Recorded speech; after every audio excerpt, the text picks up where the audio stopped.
안녕하세요. 사회복지정책론 영상 강의 시작하겠습니다. 자, 우리 영상 강의는요. 공동체 출판사에서 출간된 2026년 시험 대비 공감 사회복지정책론을 가지고 공부합니다. 자, 4장입니다. 우리 교재로는 96쪽부터 시작이 되고요. 사회복지정책의 형성과정 및 평가가 되겠습니다. 지난 7년간 출제분포 96쪽의 그래프 나와 있죠. 보시면은 매년 편차는 있습니다만은 대략 한두 문제 정도 나온다. 매년 한두 문제 정도 나온다. 이렇게 이해하시면 되겠습니다. 그래서 형성과정, 분석적 접근 방법, 평가를 공부할 텐데요. 내용은 평이한 편입니다. 그래서 여러분들 잘 공부하셔서 4장에서는 틀리지 말고 모두 득점하시길 바라겠습니다. 자, 그럼 이제 교재로 98쪽을 보겠습니다. 먼저 공익에 대해서 공부를 하는데요. 자, 공익은 영어로 public interest가 되겠습니다. 사익의 반대죠. 사회복지 정책은 공익을 추구합니다. 그래서 이 공익을 이제 세 가지 관점에서 바라보는 것이죠. 시험에서는 12회 때 딱 한 번 나왔습니다. 출제 비중은 굉장히 떨어지는 편이고요. 자, 유기체적 견해, 그다음에 공동체적 견해, 그다음에 개인주의적 견해로 공익을 바라보는 이러한 관점을 각각 살펴보겠습니다. 자, 유기체적 견해 한번 첫 번째 줄 보겠습니다. 이 관점은 공동체가 구성원 개인의 단순한 합으로 이루어진 것이 아니라 공동체 그 자체가 하나의 유기체라고 보는 것입니다. 공동체의 목적은 공동체를 구성하는 개인들의 목적과 다를 수 있습니다. 예를 들자면 서울의 경쟁력, 서울의 지속 가능성과 같이 서울 그 자체가 특정한 목적을 가진 사회적 유기체 라고 본다면 이는 유기체적 견해에 따라 공익을 이해하는 것입니다. 자, 이러한 관점에서 정책 기획가는 전문가로서의 역할을 부여받게 됩니다. 왜냐하면 소위 말해서 개인과는 다른 이 공동체 유기체로서의 공동체만의 어떤 그 이익을 공익을 찾아야 하기 때문에 그런 능력이 있는 사람이어야 하는 것이죠. 자, 그래서 이 결국에 유기체적 견해에서는 전문가가 갖추는 이런 전문성의 가치가 굉장히 중요하다 이렇게 말씀드릴 수가 있습니다. 그래서 유기체적 견해에서 공익을 우리가 찾으려면 전문가로서의 정책 기획가의 역할이 강조되고 전문성의 가치가 중시된다 이렇게 마무리하겠습니다. 그래서 핵심 키워드는 이 화면에 나와 있듯이 전문가, 그다음에 전문성 이런 것들이 되겠습니다. 자, 두 번째는 공동체적 견해예요. 자, 공동체적 견해에 따르면 공동체의 목적은 구성원들이 보편적으로 공유하는 목적입니다. 공익은 구성원들이 공통으로 공유하는 이익입니다. 이게 이제 유기체적 견해하고 조금 다르죠. 유기체적 견해에서는 공익이라는 것은 이 개인들의 어떤 목적과 다른 공동체 그 자체만의 어떤 구별되는 목적이라고 한다면 공동체적 견해에서의 공익은 구성원들이 공통으로 공유하는 이익이 그 공동체의 소위 이제 목적, 공익이다 이렇게 정리할 수 있습니다. 따라서 다수가 공유하는 목적은 공유되지 않는 목적보다 더 가치가 있습니다. 예를 들자면 그 밑에 이제 제가 예를 써놨죠. 공동체적 견해에서 공익이라는 것은 소수의 이익을 위한 목적보다 모두에게 공유되는 목적을 우선하는 것이죠. 예를 들자면 소수의 부동산 수익을 늘리는 정책보다 다수의 모두에게 양질의 주택을 제공하는 이러한 정책이 공동체적 견해에서 바람직한 것이죠. 자, 공동체적 견해에서 정책기획가는 어떤 역할을 부여받습니까? 입법가로서 역할을 부여받습니다. 이제 결국엔 뭡니까? 이 모두가 공유하는 목적을 실현하기 위한 그런 이제 역할을 수행하는 자가 입법가라는 것이죠. 자, 그리고 이 입법가는 이제 리더십의 가치를 요구받는다. 그래서 공동체적 견해에서는 입법가로서의 역할이 중요하고 리더십의 가치가 중시된다. 이렇게 정리하겠습니다. 자, 그리고 이제 개인주의적 견해입니다. 자, 99쪽에 나와 있죠. 개인주의적 견해는 모두가 공유하는 목적은 반드시 존재한다고 여기지 않습니다. 공동체의 목적이라는 것은 단지 개인들의 목적을 모두 더한 것에 불과하고 공익은 사익의 집합입니다. 따라서 개인주의적 견해에서 공익이라는 것은 최대한 많은 개인들의 목적과 부합하는 것을 말합니다. 공리주의는 이 개인주의적 견해에 이제 부합합니다. 즉 최대 다수의 최대 이익이죠. 이러한 이제 그 다원주의적인 구성원 간의 공익 개념에서 정책 기획가는 이익 대변가로서의 역할을 부여받게 되고요. 그 다음 이제 개인주의적 견해에서는 서로 이제 분파적인 이익을 추구하는 이러한 세력들이 이제 참여를 하는 것이죠. 그래서 참여의 가치가 굉장히 이제 중시된다. 이렇게 정리할 수 있겠습니다. 자, 이제 다음은 사회복지 정책의 형성 과정 이제 보겠습니다. 자, 사회복지 정책의 형성 과정은 7단계로 이루어집니다. 물론 이제 교과서와 시험에 따라서는 약간 이제 뭐 용어가 달라질 수 있고 뭐 6단계로 제시하는 이러한 책도 있습니다만은 대체로 지금 제시된 7단계가 이제 어느 정도 굉장히 이제 표준적이다 이렇게 말씀드릴 수가 있고요. 자, 먼저 사회 문제가 존재를 합니다. 결국 사회복지 정책이라는 것은 이 사회 문제를 해결하기 위해서 등장하기 때문이죠. 그리고 이 사회 문제가 이제 사회적 이슈로 발전합니다. 자, 그래서 99쪽에 보시면 큰 사건의 발생 등으로 인해서 어떤 사회 문제가 대중의 관심을 끌게 되면 이 사회 문제는 사회적 이슈가 되는 것입니다. 자, 그리고 사회적 이슈는 문제의 정의와 해결 방법 등에 관하여 아직은 사람들 간의 견해가 일치하지 않은 상태다. 요거 알아두시면 좋겠습니다. 자, 그 다음에 이제 세 번째 단계는 의제 형성입니다. 이제 의제라는 건 여러분들 영어로 어젠다라고도 합니다. 어젠다라고도 시험에 나올 수 있습니다. 자, 어젠다 형성, 문제 해결을 위해서 정부가 나서야 한다는 인식이 대중에게 공통적으로 형성되면 그 사회 문제는 공중의제가 됩니다. 그리고 이러한 공중의제는 정부의제로 발전을 하게 되는데요. 자, 공중의제가 물론 다 정부의제가 되는 건 아닙니다. 공중의제 중에서 정부가 그 사회 문제를 해결하기 위하여 공식적으로 다루겠다는 행위가 표출되면 이제 그때는 그 공중의제가 정부의제가 되는 것입니다. 그 다음 이제 대안 형성입니다.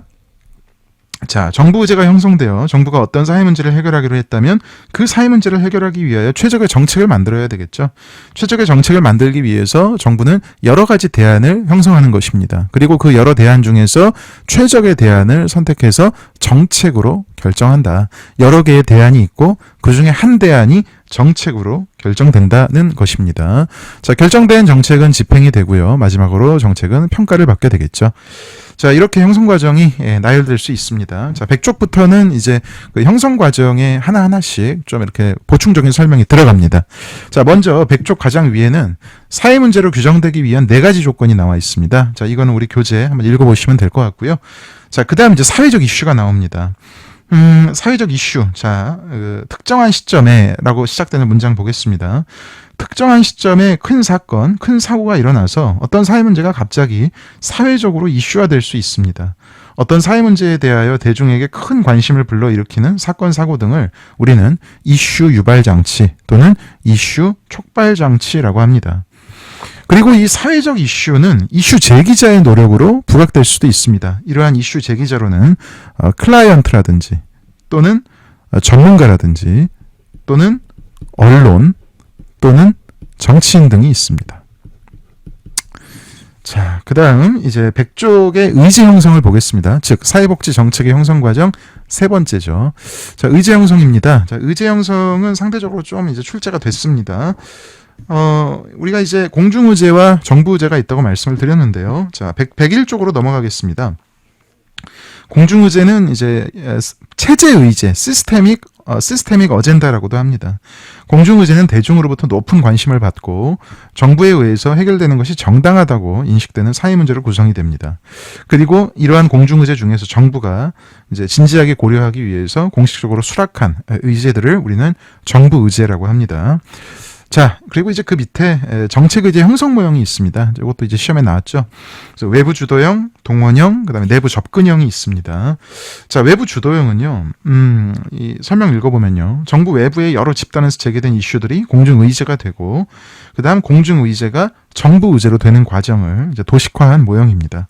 자, 그래서 간단히 말씀드리면 외부 주도형은 사회 문제가 공중의제가 되고 공중의제가 정부의제가 되는 것이죠. 이게 이제 어떻게 보면은 그 하의 상달이기 때문에 민주주의가 발달한 이러한 사회에서 채택될 수 있는 정책의제 형성 모형이라고 할 수가 있겠습니다. 두 번째는 동원형입니다. 자, 이것은 먼저 이제 그 사회 문제가 존재하고 그 다음에 이제 이 사회 문제 중에서 심각하다고 여겨지는 것을 정부가 먼저 선점해서 오히려 거꾸로 이 대중들한테 이제 소위 알리는 것입니다. 그래서 사회 문제가 있고 그것이 먼저 정부 의제화되고 그 다음에 이제 공중 의제가 되는 이제 그러한 순으로 나열할 수 있습니다. 이 동원형은 이제 101쪽에 이제 밑에서 두 번째 줄을 보시면 평등하지 않고 보다 위계적인 사회, 리더의 권력이 매우 강한 사회, 특히 이제 뭐 개발도상국인데 상당히 이제 뭐 그 독재의 성향이 강한 이런 리더가 국가를 이끌고 있다든지 뭐 이러한 사회에서 흔히 볼 수 있는 정책의제 형성 모형이 되겠습니다. 자, 그 다음에 이제 배기 쪽입니다. 내부 접근형인데요. 내부 접근형은 이 이슈가 정부의 의사결정 집단 내에서 바로 정부 의제로 형성되지만 공직 의제로는 확장되지 않는 그러한 모형입니다. 그래서 사회 문제가 정부 의제로 되고 이제 거기서 끝납니다. 자, 그래서 이제 위에서 세 번째 줄을 보시면 신무기 도입 또는 외교 문제와 같이 보완이 요구되는 경우에는 굳이 대중들에게 널리 알리지 않고 그냥 정부 내에서만 의사결정이 이루어지는 의제가 형성되는 이러한 정책 의제 형성 모형이라고 말씀드릴 수가 있겠습니다. 자, 그리고 이제 다음은 대안 형성입니다. 정부는 이제 그 정부 의제들을 놓고 이 이제 사회 문제를 해결하기 위해서 정부 의제를 해결하기 위해서 여러 가지 대안을 형성합니다. 이때 여러 가지 정책 대안들을 이제 비교 분석해서 최적의 대안을 선택해야 되겠죠. 이때 정책 대안의 비교 분석 기준 여러 가지가 있을 수 있어요. 먼저 효과성이 있습니다. 이 효과성과 효율성은 여러분들 행정론에서도 강조되는 개념이죠. 꼭 알아두시기 바랍니다. 자, 배기 쪽의 밑에서 5번째 줄입니다. 효과성이라는 것은 목표 달성의 정도를 뜻합니다. 그리고 효율성은 이제 그 목표 달성에 있어서 비용을 고려하는 것이죠.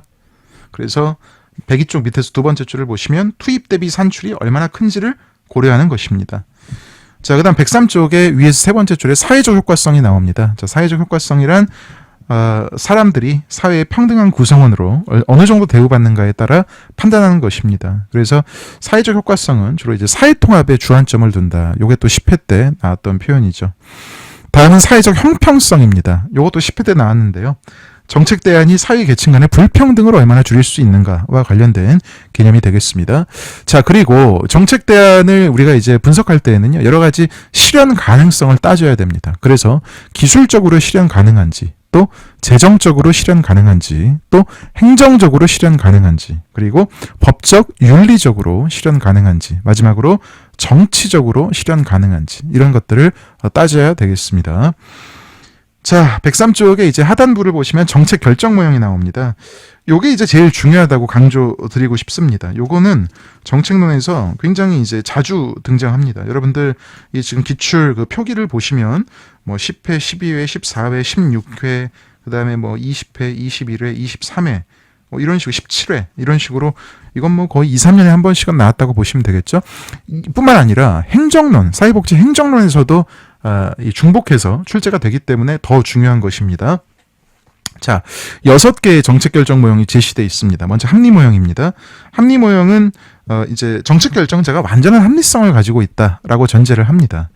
그래서 인간의 이성과 합리성에 근거하여 최선의 정책 대안을 찾을 수 있고 주어진 상황에서 모든 대안을 합리적으로 검토하여 목표 달성을 극대화하는 최선의 정책 대안을 찾아낼 수 있다고 보는 이제 그 모형이 되겠습니다.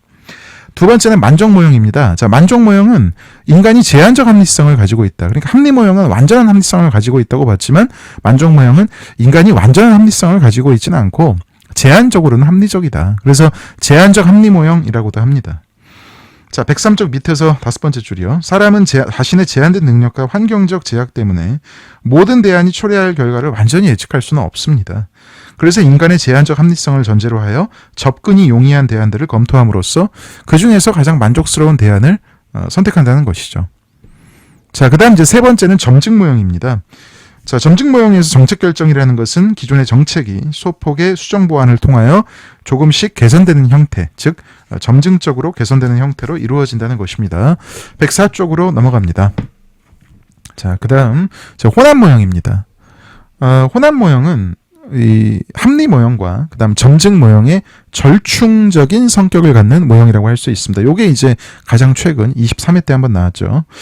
자, 중요한 문제는 합리 모형에 따라서 포괄적인 관찰을 통하여 큰 범위에서 정책 결정이 이루어지고 그 다음에 이제 세부적인 사안은 또 단기적인 사안은 점증 모형에 따라서 점증적으로 결정된다는 것입니다.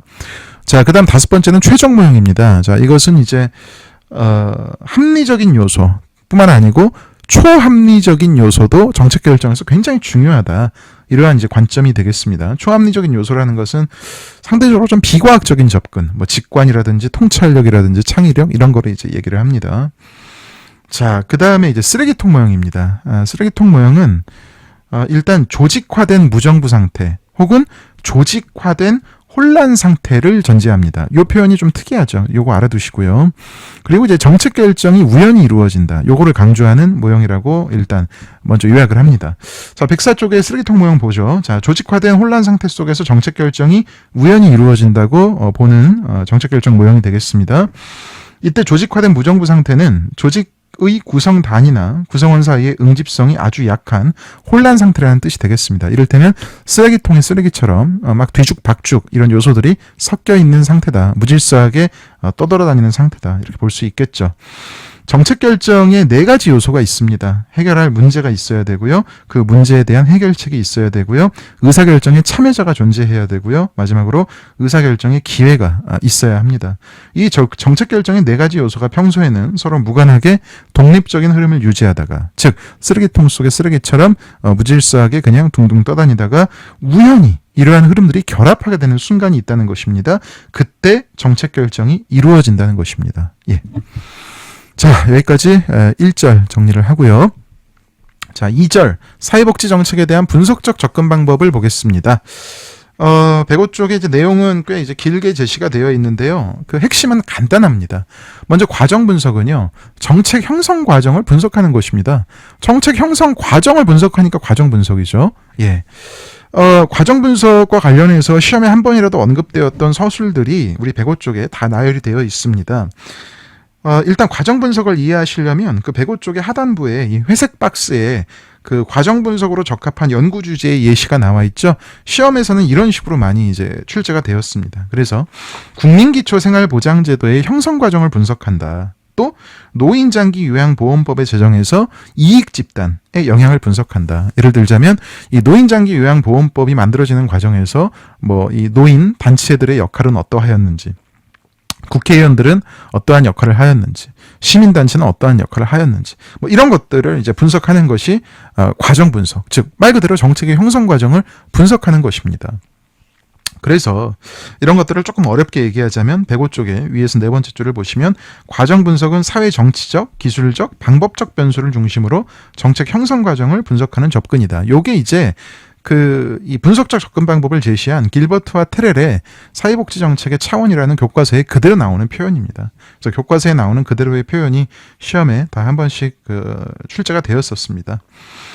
자, 그 다음에 이제 산물 분석을 보겠습니다. 산물 분석은 여러분들 105쪽에 맨 밑에 보시면은 이제 4가지 선택 차원으로 이 구성이 된다. 그래서 첫 번째는 할당, 이거는 정책의 그 대상 또는 선정 기준이 되겠습니다. 즉 자원을 누구에게 할당할 것인가에 관한 내용이죠.